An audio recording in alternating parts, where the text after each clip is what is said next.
नमस्कार. माझ्या या आर्टिस्टिक लाईफ यूट्यूब चॅनलमध्ये आपलं स्वागत आहे. मागच्या व्हिडिओमध्ये आपण अष्टविनायक यात्रेचा पहिला भाग बघितला होता. आज आपण बघणार आहोत दिवस दुसरा अष्टविनायक यात्रेचा. शुभ सकाळ. ओम गणेशाय नमः. गणपती बाप्पा मोरया. असे गणेशाची नावं घेऊन आम्ही हा दिवस दुसरा सुरू केला. जसं मी तुम्हाला काल रात्री सांगितलं होतं, आज आपणाला पहाटे 4:30 वाजताचा कॉल आहे. त्यामुळे पहाटे उठून आवरून पटापट आम्ही निघालो बाहेर. अजून काळोखच होता. आम्ही खाली आलो आणि हॉटेलमध्ये सकाळी आल्याबरोबर आम्हाला दिला चहा. त्यामुळे फार छान वाटलं. बसमध्ये आम्ही सर्व प्रवासी चढलो आणि बस सुरू झाली आजच्या दर्शनांसाठी. 5:15 आपली बस निघाली पुढील दर्शनांसाठी आणि आपण 5:25 पोहोचलो पहिल्या मंदिरामध्ये दर्शनासाठी. आजचं आपलं पहिलं मंदिर 5 ते 10 मिनिटाच्या अंतरावर आहे. हे आहे प्रति वैष्णोदेवींचं मंदिर. एकदम हुबेहूब रेखाटलेलं. मंदिराच्या गर्भगृहात जाण्यासाठी आपल्याला ही गुफा पार करावी लागते. आहे ना एकदम अप्रतिम.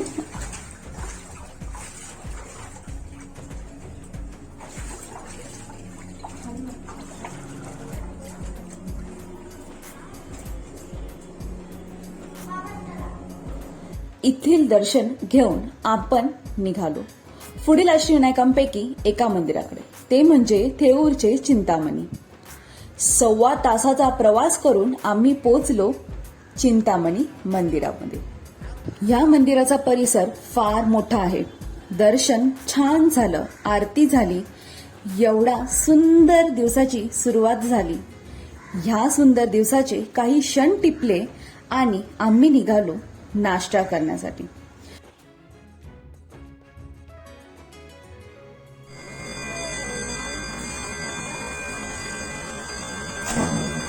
ते म्हणजे 7:10 आणि 7:50 आम्ही पोहोचलो रेस्टॉरंटमध्ये. आजचा बेत होता इडली वडा.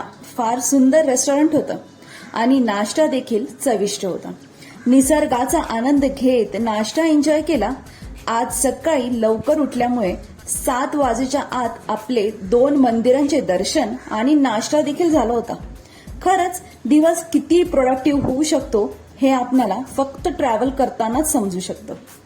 बसमध्ये आम्ही आलो. बस सुरू झाली आणि इथे आमची अंताक्षरीचा खेळ सुरू झाला.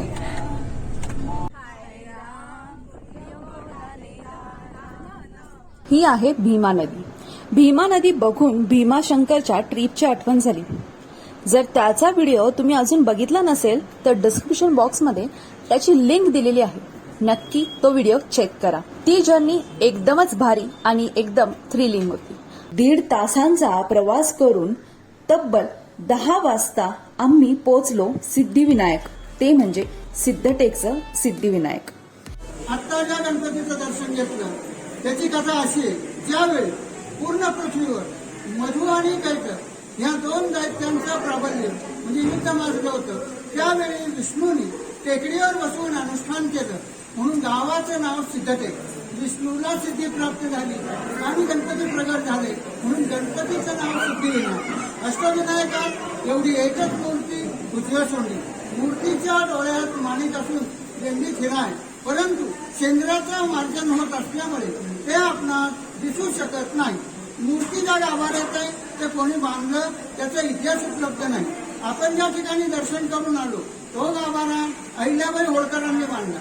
या ठिकाणी सकाळी 6 वाजता पहिली पूजा होते, दुपारी 12 वाजता महापूजा होते, संध्याकाळी 8 वाजता तिसरी पूजा होते, रात्री 9 वाजता मंदिराची शेजारती होऊन पूर्ण मंदिर बंद होतं. मग कुठल्याही परिस्थितीत सकाळी 6 वाजल्याशिवाय मंदिर उघडत नाही. अल्पाशी पूर्ण माहिती सांगून झाली आहे. आता आपण सामुदायिक आरती करणार आहे. या मंदिराची कथा देखील ऐकली, दर्शन घेतलं, आरती झाली. आतापर्यंत 4 अष्टविनायक मंदिर झाले आणि सगळ्या मंदिरांचे आर्किटेक्चर, परिसर, अनुभव सगळंच एकंदरीत फारच सुंदर होतं आणि फार वेगळाच अनुभव होता.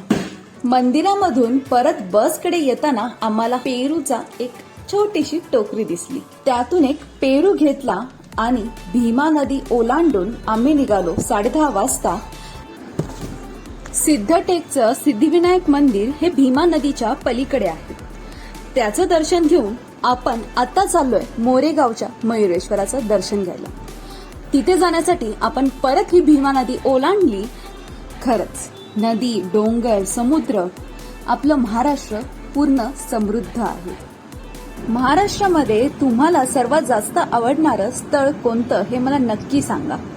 मी ट्राय करीन ती जागाही कव्हर करण्यासाठी. मला समुद्राने गजबजलेलं, तिकडे लहरांनी उधळलेलं जायला फार आवडतं. म्हणजेच मला समुद्र किनाऱ्याच्या जवळचे सगळे ठिकाणं फार आवडतात. आणि पोहोचलो 12 वाजता मोरेगावच्या मोरेश्वर मंदिरामध्ये. अष्टविनायकांपैकी हे प्रथम स्थानावर मंदिर आहे.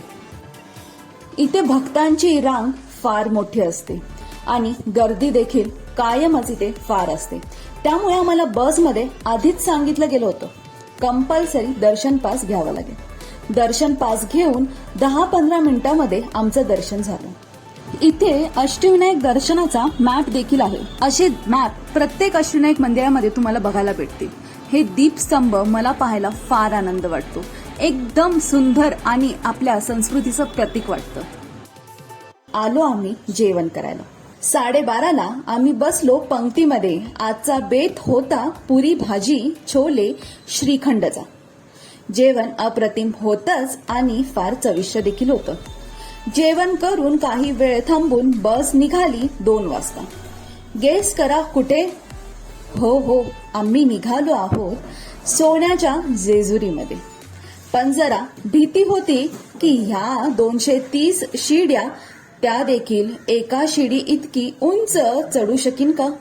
पण नाव घेतलं मल्हारांचं आणि सुरू केला जेजुरी गडाच्या पायऱ्यांचा चढायला. बोला येळकोट येळकोट, जय मल्हार.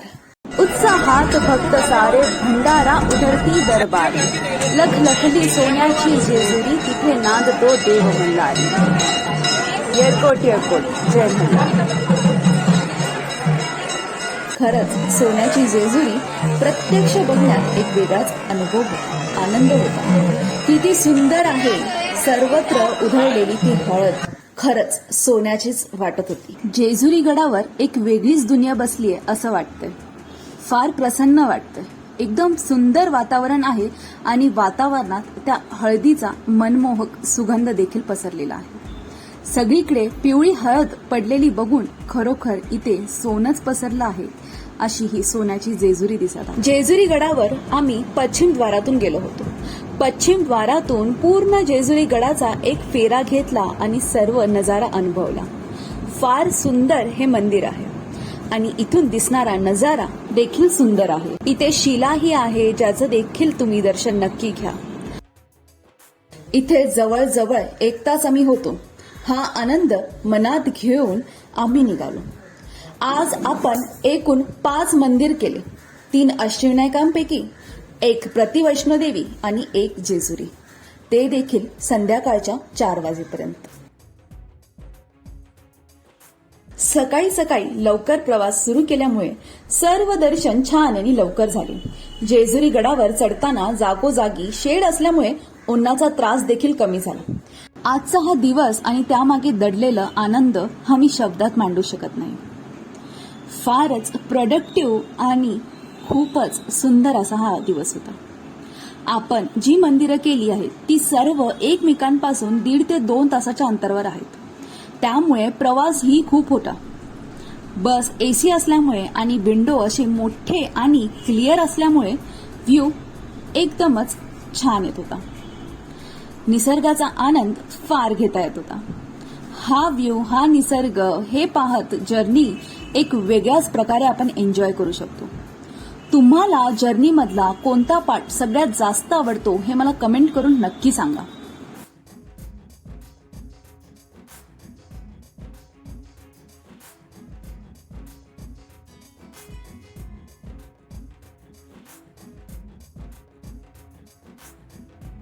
एवढा अप्रतिम दिवस नंतर हा सूर्यास्त बघायलाही फार सुंदर वाटलं. पण अजून काही दिवस संपलेला नाही. म्हणजेच आज आपण अजून एका मंदिराचे दर्शन करणार आहोत. ते म्हणजे प्रतिबालाजी.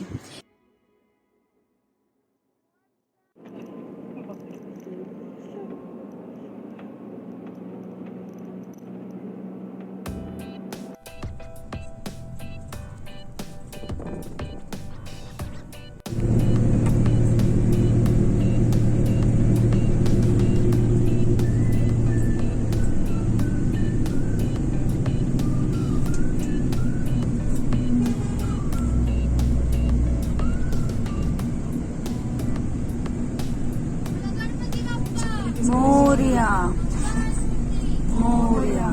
या मंदिरामध्ये कॅमेरा अलाउड नव्हता. मंदिराचा परिसर फार सुंदर होता व माहोल एकदम प्रसन्न होते.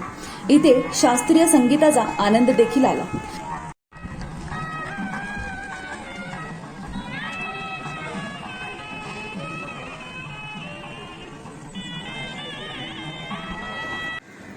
हा अजून एक अनुभव पदरात घेऊन आम्ही एन्जॉय केला संध्याकाळचा चहा आणि त्यानंतर निघालो आपल्या हॉटेलवर.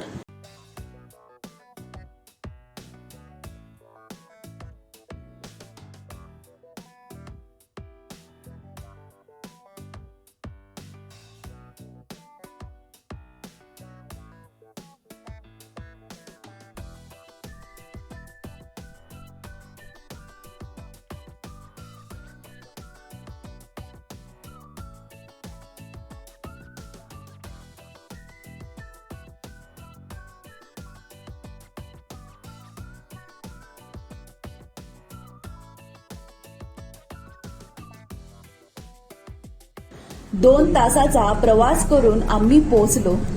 चला आता फ्रेश होऊन तुम्हाला भेटते. आजच्या डिनरमध्ये सगळ्यात जास्त हायलाइटेड जी गोष्ट होती ती म्हणजे मंचाव सूप.